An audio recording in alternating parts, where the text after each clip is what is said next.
ஓம் சக்தி. அன்பு குழந்தையே, ஒவ்வொரு மனிதரும் இறைவனிடம் கேட்பது என்ன தெரியுமா?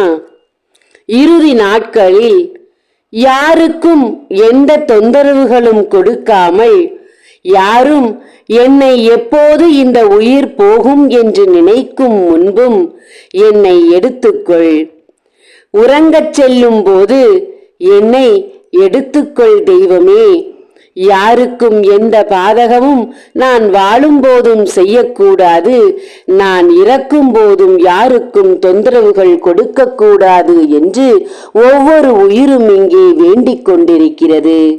இங்கே கை கால்கள் சுகமாக இருந்தாலே ஒருவரை ஒருவர் பாரமாக நினைத்து கொண்டிருக்கிறார்கள்.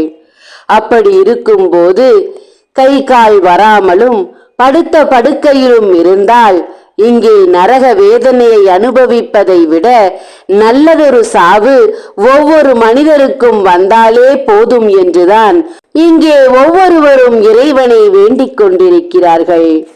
வாழும்போதுதான் நரகமான வாழ்க்கையை வாழ்ந்து வருகிறேன், இறந்த பிறகாவது சொர்க்கம் இல்லாவிட்டாலும் நிம்மதி இருந்தால் போதும் என்று நினைக்கும் என் அன்பு குழந்தைகளே, வாழ்ந்து கொண்டிருக்கும் போதே இத்தனை துன்பங்களை கொடுத்து கொண்டிருக்கிறார்கள். படுத்த படுக்கையில் இருந்து விட்டால் என்னவெல்லாம் செய்வார்கள், எப்படியெல்லாம் சீரழிப்பார்கள். இப்போது முகத்திற்கு பின்னால் பேசிக்கொண்டிருக்கும் அனைவரும் உன் முகத்திற்கு முன்னால் உன்னை மனச்சங்கடங்கள் பட வைப்பார்கள். அந்த நிலை என் பிள்ளைக்கு வரக்கூடாது என்றுதான் நான் இன்று இந்த செய்தியை உன்னிடத்தில் சொல்ல வந்த காரணத்தை தெளிவாக சொல்கிறேன் கேள்.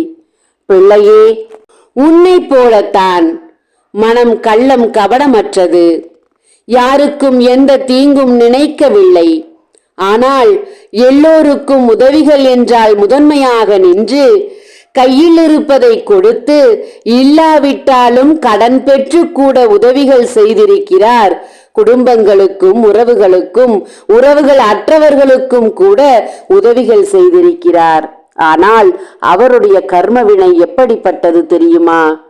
ஒவ்வொரு நாளும் என்னிடம் அவர் வேண்டிக் கொண்டது, எனக்கு நல்லதொரு இறப்பு வர வேண்டும் என்று.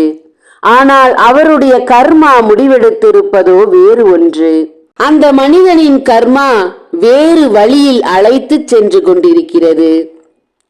அந்த வழி முடியும் நேரம் அவர் நினைத்த மரணம் அவருக்கு கிடைக்காது, மாறாகத்தான் இருக்கிறது என்பதை அவர் உணரவில்லை. ஆனால் ஏன் நல்லதை செய்தவர்களுக்கு இப்படி ஒன்று நடக்கிறது என்று கேட்டால், கர்ம வினைதான் காரணம் என் பிள்ளையே.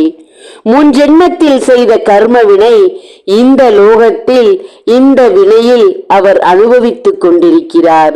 ஆனால் இந்த ஜென்மத்தில் அவர் செய்து கொண்டிருக்கும் நல்ல செயல்கள் அடுத்த ஜென்மத்தில் அவர்களுக்கு கர்ம வினை இல்லாத ஒரு வாழ்க்கை கிடைக்கும்.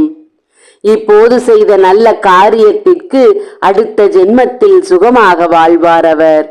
பிள்ளையே, கர்மாவை தொலைக்க வேண்டும், கர்மா இல்லாமல் வாழ வேண்டும், கர்மவினை கொடுக்கும் பிரச்சனைகளை பெறக்கூடாது என்று ஒவ்வொரு மனிதரும் நினைத்தால் அந்த வாழ்க்கையை சரியாக வாழ வேண்டும்.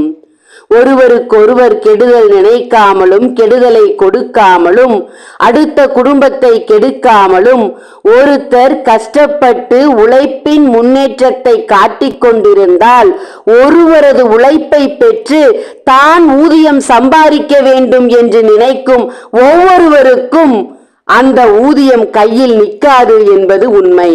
இங்கே பல பேர் அடுத்தவருடைய உழைப்பை பெற்று தான் உழைப்பு என்று காட்டிக்கொண்டு அதனால் ஊதியம் பெற்று வாழ்ந்து வரும் அவர்களுக்கு சொல்கிறேன், எச்சரிக்கிறேன், அடுத்தவரின் உழைப்பை பிடுங்கி விடாதே என்று.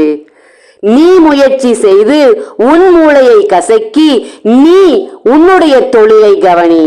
அடுத்தவரின் மூளையை கசக்கி செய்யும் தொழிலை பெற்று நீ வாழாதே என்று நான் இப்போது அவர்களுக்கு எச்சரிக்கை விடுகிறேன்.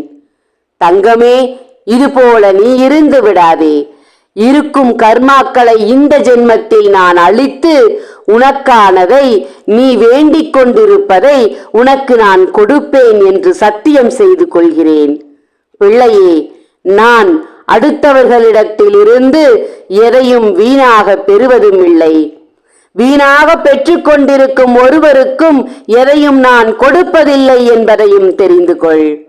அன்பு பிள்ளையே, இன்று நான் சொல்ல வந்ததை நீ நிறைவாக கேட்டுக்கொள். நல்லதை நினை, நல்லதை செய். நல்லதை செய்ய முடியவில்லை என்றாலும் தீமை செய்யாமல் இரு. தெய்வம் உனக்காக நின்று போராடும்.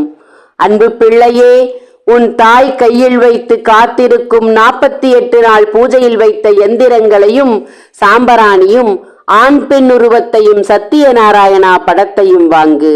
ஓம் சக்தி. நன்றி.